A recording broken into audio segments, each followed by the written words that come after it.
এটা একটা dendrobium orchid. এটাকে একটা কাঠের গুঁড়ির উপরে মাউন্ট করা হয়েছিল মাসখানেক আগে।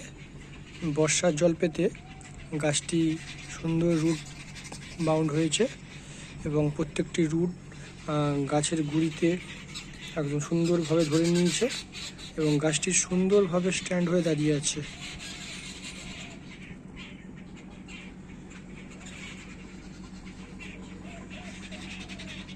একটা বড় গাছের গুঁড়ি,